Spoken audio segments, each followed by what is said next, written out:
வணக்கம் ஃப்ரெண்ட்ஸ். இன்றைக்கி கொத்தவரங்காய் பொரியல் பண்ணலான்னு இருக்கேன். எங்கள் ஊரில் இதை சீனி அரக்கான்னு சொல்லுவாங்க, இங்கே சென்னையில் இதை கொத்தவரங்காய் சொல்லுவாங்க. இன்றைக்கி இதை பொரியல் பண்ண போகிறோம். அதுக்கு ஒரு வெங்காயம் வெட்டி வச்சுருக்கிறேன், அதுக்கு தேங்காய் கொஞ்சம் எடுத்து வச்சுருக்கேன், சீரகம் 3 பச்சை மிளகாய், இதுக்கு வெந்நி காய வச்சுருக்கேன். காயை வெட்டிட்டு காட்டுறேன். கடுகு நல்லா வெடிச்சிடுச்சு. பூண்டு கொஞ்சம் நசுக்கி வச்சதை போட்டேன்.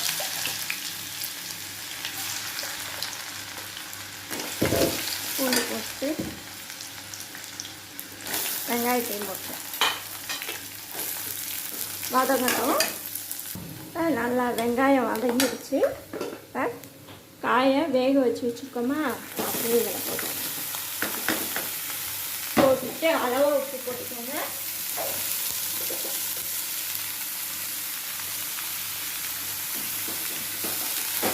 அதெல்லாம் வதக்கிட்டு தேங்காய் போட்டுக்கலாம். இப்போ தேங்காவை போட்டுடலாம். வதக்கிட்டோம், தேங்காவை போட்டு உதிரியாக தான் நம்ம அரைச்சிக்கிறோம்.